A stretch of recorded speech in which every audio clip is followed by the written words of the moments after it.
Hey Seavers. Now, it's about time I did my first review for this channel of Fable 2. There's no special gameplay footage on this review really, just a few trailers and some mediocre gameplay just to cover up over the voice. Now, I thought this game was certainly a sequel. However, this doesn't mean that, you're going to have to purchase the previous game to understand what's going on, because this game is based 500 years after the original. It's a great achievement in terms of an RPG that anyone can get into. It's not a difficult RPG, mainly with the fact that you actually cannot be killed. Your character will not die. He just keeps getting knocked out. I have been knocked out 77 times. Oh well. So, anyway, that's not what I'm talking about. I just thought I'd make it as a first point. It's very easy. You will not find yourself troubled. The most trouble you're going to get in this game is looking for certain items. Running around looking for items. And even every other mission where you have to look for things is pretty bloody simple. Because, well, there's a trail. There's a golden trail that you can turn on, that you follow. And it's very easy to follow. So, apart from the occasional muck up, but you'll get used to it. Anyway, it does help if you just want to get the game over with. Now,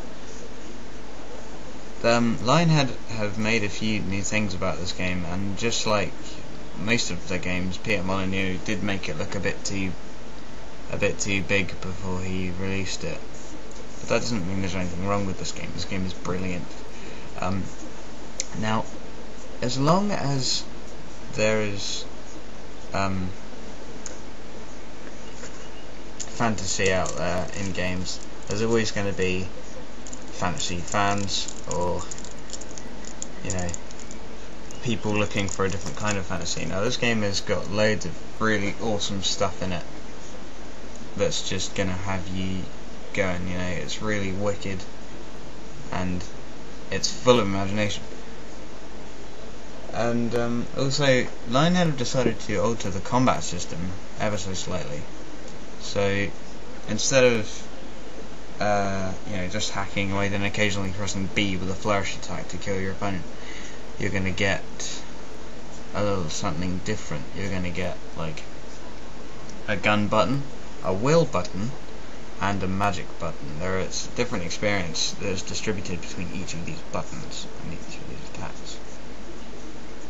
It's certainly a bit of an improvement on the past experience gained by the game, which was just the same thing, different attacks, different experience, but at the same time it was still a bit kind of annoying, and the magic feels a lot more impressive in this game. In the past game, the magic was rather weak. It just didn't feel really good. Even if you'd leveled up a spell completely, it just didn't feel right. In this one, you've got so much strength behind you, so that's just wicked. It's got guns in it, but that doesn't mean that all kinds of medieval weaponry has gone. It still has a crossbow, which is better than the previous crossbow. Now, if you're gonna think that this game is absolutely perfect because of what other people may have said, then you may be a bit wrong, because this game isn't absolutely perfect. It has flaws. There are bugs. This game has many bugs. Sometimes you won't be able to do a quest because of some random bug that's occurring, stopping you from actually doing it. And all these problems, but they're nothing too major, just small little mistakes which are gonna. There are two bars for your changing of choices and consequences. There's purity, corruption, and good and evil. Now, you get an achievement for getting maximum in either of these, no matter which one you choose, and the only one that really changes your appearance is corruption and purity. It's hard to get corruption. I couldn't do it. You know, you've got to be lazy, you've got to get fat, you've got to, you know, you just got to find prostitutes and sleep with them. You just got to be a real, you know, disgusting person, which is not how I play the game. I like going out doing quests and stuff. So you can be evil quickly. All it does is make you pale. That's about it. You just become pale and useless like a zombie.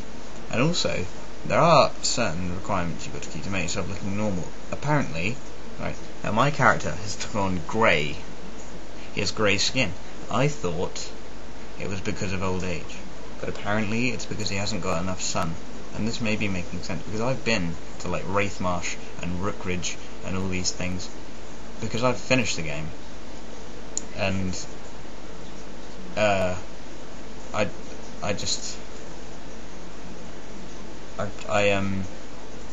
went through it, and so now I'm really old, and I made a choice that would make me even older, so I believe this grey skin was old age, but it wasn't. It was apparently me going to these places and never really catching the sun.